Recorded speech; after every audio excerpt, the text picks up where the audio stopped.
So, kalau pengadilan itu dibuka, ini akan jadi kelas akademis lagi, akan jadi duel argumentasi. Apakah ini pidana? Apakah fitnah itu boleh diajukan antara pemilih dan yang dipilih, antara presiden dan pemilihnya? Kan itu masalahnya.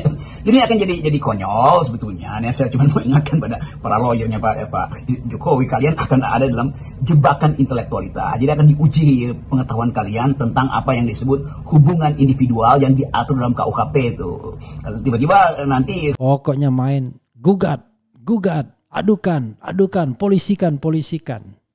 Padahal harusnya yang benar adalah sebagai penguasa, mantan Presiden Jokowi harus tunduk pada yang namanya good governance, clean government. Salah satunya adalah transparansi. Transparan, menunjukkan ijazahnya. Wah, saya tidak punya kewajiban. Mahfud MD bilang harusnya terbuka. Tapi kalau menolak untuk terbuka, ya bisa melalui sengketa informasi publik atau KIP, Komisi Informasi Publik.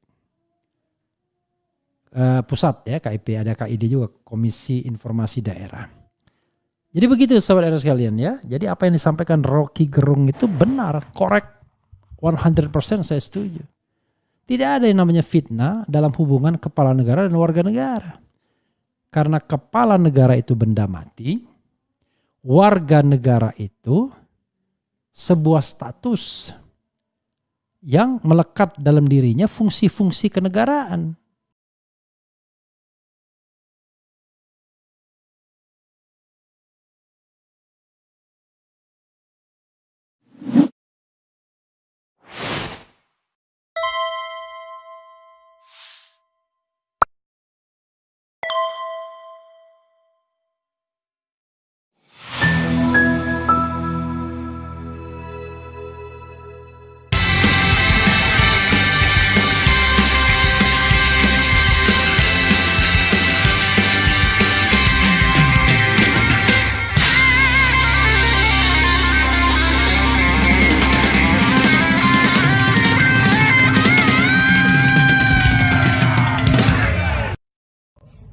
mereka yang menuduh itu dianggap melakukan fitnah, nah itu salah lagi itu secara ilmu pidana. Karena ini bukan fitnah personal, ini soal administrasi bernegara. Itu intinya. Jadi semua kecurigaan itu bukan fitnah. Jadi salah bila Pak Jokowi menganggap dia difitnah. Tidak.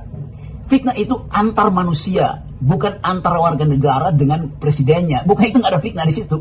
Di dalam antara warga negara kalau berbohong atau menunjukkan hal yang merendahkan itu dianggap fitnah. Tapi ini warga negara dengan kepala negara. Nggak ada delik fitnah warga negara pada kepala negara. Egy Sujana, Roy Suryo, segala macam itu adalah warga negara yang menginginkan keterbukaan informasi. Jadi yang ditagih ada informasi. Tidak ada orang yang menghina Pak Jokowi atau menganggap bahwa ini soal individual atau soal pribadi. Tidak, ini soal bernegara. Jadi sekali lagi, itu deliknya akan kacau nanti. Itu artinya setiap warga negara mempersoalkan pejabat negara itu dianggap fitnah. Dan undang-undang ITE atau segala macam salah. Fitnah itu adalah dendam pribadi antar orang, bukan antara warga negara dengan kepala negara. Hubungan warga negara dan kepala negara adalah hubungan pertanggungjawaban legitimasi, begitu dalilnya tuh. Moral code itu harus ada di situ tuh. Jadi sekali lagi jangan sampai ini jadi soal Pak Jokowi melaporkan sebagai fitnah, lalu lawyer-lawyernya mencari cara supaya itu fitnah. Itu ngaco sebetulnya itu. Saya mau jadi saksi ahli di situ untuk menerangkan bahwa tidak ada fitnah antara warga negara dan kepala negara. Itu prinsipnya tuh. Saya pikir Rocky sangat menarik ya kalau Pak Jokowi membawa kasus ini ke pengadilan ya. Kalau kemudian dasarnya Jokowi merasa dicemarkan nama baiknya, difitnah gitu. Nah, ini bagaimanapun juga sekarang ini kan para hakim juga tengah dalam sorotan. Banyak sekali hakim yang ditangkap karena menerima suap gitu, dan kasus ini pasti akan sangat menjadi perhatian publik, bukan hanya di domestik tetapi juga menjadi perhatian dunia internasional. Ya benar Herso, kalau pengadilan itu dibuka, ini akan jadi kelas akademis lagi, akan jadi duel argumentasi. Apakah ini pidana? Apakah fitnah itu boleh diajukan antara pemilih dan yang dipilih, antara presiden dan pemilihnya? Kan itu masalahnya. Jadi akan jadi konyol sebetulnya. Nah, saya cuma mau ingatkan pada para lawyernya Pak Jokowi, kalian akan ada dalam jebakan intelektualitas. Jadi akan diuji pengetahuan kalian tentang apa yang disebut hubungan individual yang diatur dalam KUHP itu. Kalau tiba-tiba nanti Assalamualaikum warahmatullahi wabarakatuh. Sobat RH sekalian, jumpa lagi dalam channel yang keren ini. Keren, cadas.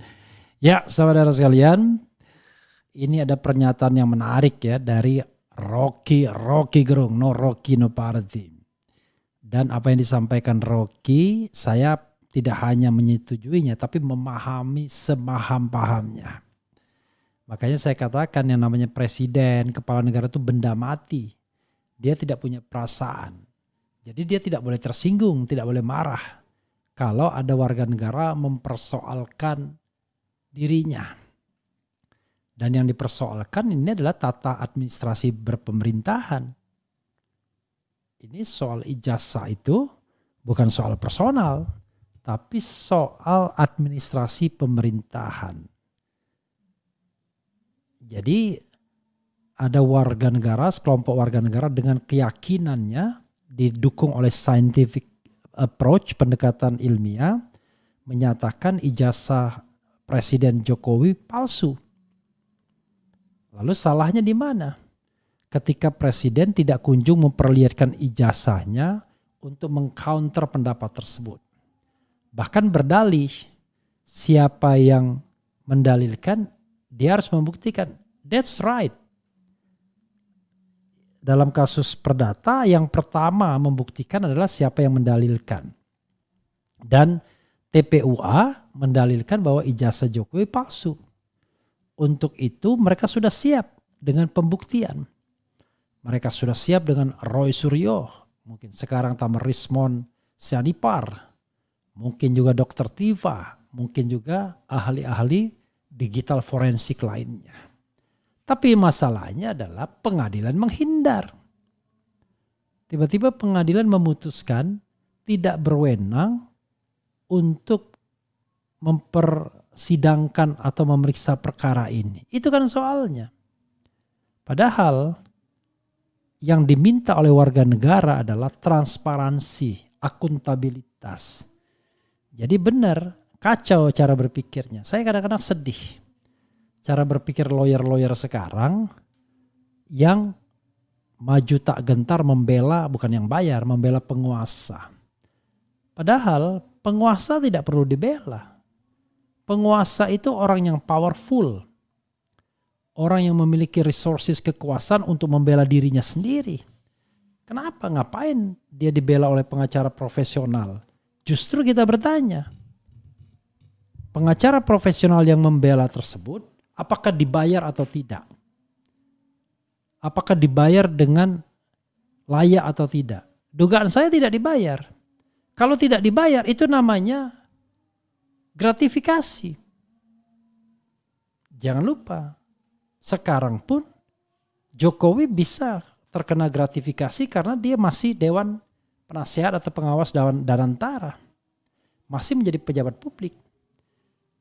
Ya, kalau diumumkan One Team Press, jangan-jangan dia juga dapat sebagai One Team Press. Jadi dia masih menjadi pejabat publik. Dan yang dipermasalahkan itu adalah periode ketika dia menjadi elected official. Paham ya? Susah benar kadang-kadang yang namanya lawyer, penegak hukum yang tidak paham berparadigma ilmu pengetahuan dan berpemerintahan, hukum dan pemerintahan. Pokoknya main gugat, adukan, polisikan. Padahal harusnya yang benar adalah sebagai penguasa, mantan Presiden Jokowi harus tunduk pada yang namanya good governance, clean government. Salah satunya adalah transparansi. Transparan, menunjukkan ijazahnya. Wah, saya tidak punya kewajiban. Mahfud MD bilang harusnya terbuka. Tapi kalau menolak untuk terbuka, ya bisa melalui sengketa informasi publik atau KIP, Komisi Informasi Publik. Pusat ya, KIP, ada KID juga, Komisi Informasi Daerah. Jadi begitu sahabat RS sekalian ya. Jadi apa yang disampaikan Rocky Gerung itu benar, korek, 100% saya setuju. Tidak ada yang namanya fitnah dalam hubungan kepala negara dan warga negara. Karena kepala negara itu benda mati, warga negara itu sebuah status yang melekat dalam dirinya fungsi-fungsi kenegaraan dalam diri warga negara. Misalnya berpartisipasi dalam pemerintahan dengan tidak ada kecualinya. Loh, kan dia nggak ada jabatan. Berpartisipasi dalam pemerintahan dalam arti luas itu macam-macam. Ikut pemilu, ngontrol jalannya pemerintahan, dan lain sebagainya. Mempermasalahkan ijazah yang diduga palsu itu merupakan bagian dari partisipasi dalam pemerintahan. Pemerintahan dalam arti luas yaitu jalannya republik ini. Jadi jalannya republik ini tidak hanya digerakkan oleh pejabat publik, tapi terutama digerakkan oleh warga negara.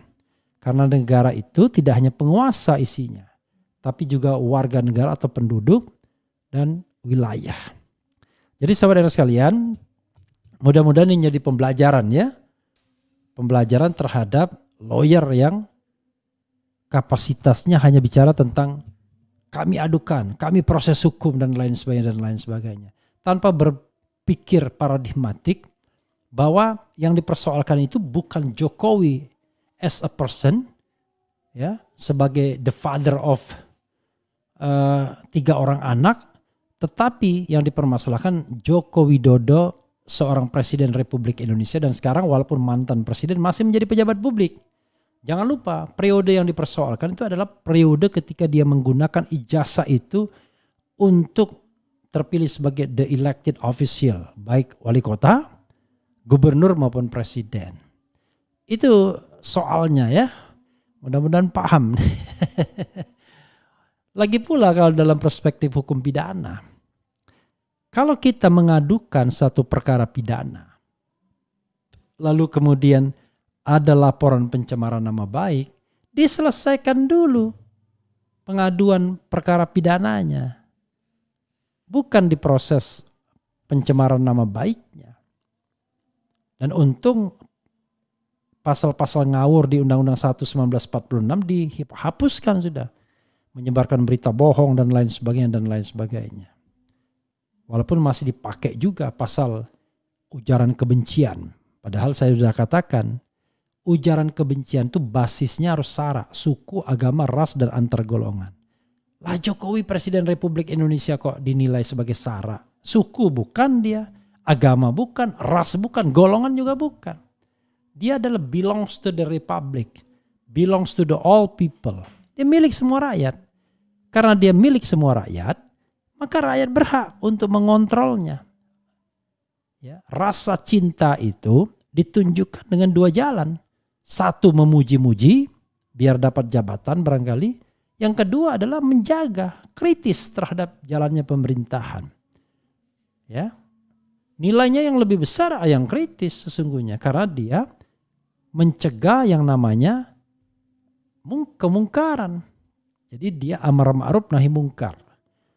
Amar ma'ruf nahi mungkar itu two side in one coin. Gak bisa kita amar ma'ruf saja. Nahi mungkar juga harus jalan. Jadi mereka yang memuji-muji bisa jadi mereka beramar ma'ruf, berbuat kebaikan. Tetapi mereka tidak menjalankan sisi lainnya yaitu mencegah kemungkaran. Jadi nggak bisa kemudian ijazah palsu ya sudahlah, nggak usah dipersoalkan lagi. Tidak, ini pembelajaran bagi kita semua bahwa negara ini harus dijalankan dengan prinsip tata kelola pemerintahan yang baik. Salah satunya azas apa? Transparansi. Salah 2-nya partisipasi. Salah 3-nya kecermatan. Salah 4-nya akuntabilitas. Jadi kalau misalnya KPU Kota Solo lolos tidak scrutinize soal ijazah, KPU tidak scrutinize, KPU DKI juga tidak scrutinize soal asli atau tidaknya ijazah, maka mereka tidak bekerja dalam tata kelola pemerintahan yang baik. Begitu ya. Jadi kita harus paham. Jangan main serudak-seruduk, gugat sana, gugat sini. Padahal simple. Kalau memang punya senjata atau ijazah aslinya, Ya tinggal ditunjukkan saja sesungguhnya. Ngapain pusing-pusing? Ya kan? UGM pun nggak perlu pusing-pusing juga. Tinggal fasilitasi kedua belah pihak. Maka yang terjadi adalah sebuah pencarian kebenaran. Kalau masing-masing pihak berani. Ini kan yang berani cuma TPUA doang. Pak Jokowi nggak berani untuk terbuka, untuk transparan. Maka ini Roy Suryo menulis gara-gara takut difoto ijazahnya, ya, trending diploma challenge dan animasi AI Olympus Galia Medusa, apa maksudnya ini? Jadi sobat era sekalian, sobat era sekalian, ini juga ada kata Komarudin Hidayat, ya. Walaupun tentu tidak sederhana itu ya, tetapi apa yang disampaikannya juga perlu perenungan. Kata mantan rektor UIN ini ya, Komarudin Hidayat mengatakan, ya UGM tidak boleh. Masalah ini ringan, ya UGM tinggal memfasilitasi saja. Tapi sekali lagi, memfasilitasi itu kalau seandainya ada keberanian moral. Nah, dalam konteks ini, UGM tunduk di bawah kekuasaan. Jangan lupa ketua ya Majelis Wali Amanat itu masih Pratikno. Pratikno masih punya pengaruh besar terhadap rektor UGM. Sementara Pratikno adalah andalan Joko Widodo yang sampai sekarang masih berkuasa. Jadi ya susah-susah mudah lah.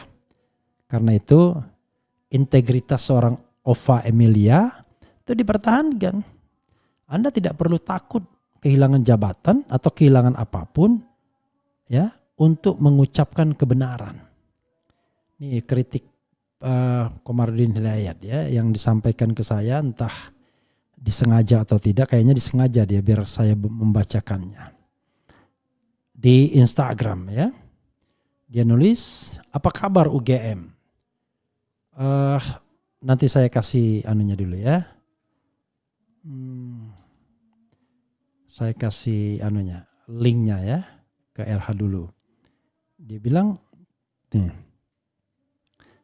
"Apa kabar UGM? Saya telah disuguhi berita tentang polemik keaslian ijazah Jokowi yang menuduh mengaku alumni UGM, yang dituduh juga mengaku alumni UGM. Kalau yang menuduh itu ya benar-benar alumni UGM, bukan mengaku." Dr. Tifa, kemudian Rismon, Roy Suryo itu exactly itu adalah alumni UGM. Jadi bukan mengaku lagi. Persoalan jadi ruwet karena melibatkan isu hukum dan politik. Padahal kalau mau dibuat mudah, persoalannya sangat mudah. UGM sebagai alma mater panggil dua anaknya yang bersengketa ke kampus. Alma mater bertindak sebagai wasit yang adil demi menjaga nama baik UGM sendiri. Buktikan siapa yang benar dan siapa yang salah dalam sengketa itu. Sebagai lembaga ilmiah dan peradaban, Rektor UGM pasti tahu cara dan prosedur pembuktiannya. Hayo, segera akhiri pertengkaran ini. Malu rasanya kalau UGM tidak mampu mengungkap dan menyelesaikan persoalan sepele ini. Kalau urusan kecil yang kasat mata saja bertele-tele, bagaimana menyelesaikan persoalan bangsa yang jauh lebih besar dan kompleks? Ini kata Komarudin Hidayat, ya. Rektor, mantan rektor Universitas Islam Negeri Syarif Hidayatullah. Tapi Komarudin lupa, UGM itu tidak bertindak sebagai bapak atau ibu terhadap dua alma maternya. Dia bertindak sebagai anak buah. Karena satu alma mater penguasa yang sudah memegang erat UGM melalui Pratikno. Jadi tak semudah itu Perguso. Karena itu ya kita nanti lihatlah ke depan bagaimana ya. Saya bacakan sedikit ya. Karena sudah maghrib. Dari Teguh Santoso. Actori incumbit probatio atau beban pembuktian ada kepada penuduh padahal materi pembuktian dalam penguasaan tertuduh. Bagaimana logika para lawyers Jokowi? Tidak begitu. Memang beban pembuktian ada pihak yang menggugat. Nah, pihak penggugat sudah mendalilkan itu palsu. Kalau mau dibantah, nah dalam membantah itu perlu bukti juga. Jadi ada timbal baliknya di sana. Kecuali tidak mau membantah. Kalau tidak mau membantah, ya dalil penggugat harus dianggap benar karena tidak ada bantahan. Begitu soalnya. Ini tidak dibantah tapi dalil penggugat dianggap salah. Atau Bambang Tri dituduh atau didakwa berdasarkan menyebarkan berita bohong soal ijazah palsu. Tapi tidak pernah ditunjukkan ijazah aslinya apa. Jadi hakim memutuskan sesuatu hanya berdasarkan mata yang gak jelas. Tertutup. Tapi bukan tertutup tidak adil. Tapi tertutup untuk terdakwa tapi terbuka lebar untuk pihak-pihak yang ada kepentingan kekuasaannya. Itu saja saudara sekalian, mudah-mudahan ini bermanfaat. Sekali lagi, I do agree with Rocky Gerung, nothing to do dengan fitnah dan lain sebagainya. Ini adalah hubungan antara negara dan warga negara di mana kepala negara wajib menjalankan tata kelola pemerintahan yang baik, termasuk transparan dalam hal ijazah yang dipermasalahkan banyak pihak. Itu saja, sudah maghrib ya. Wassalamualaikum warahmatullahi wabarakatuh. Keren, cadas, cia.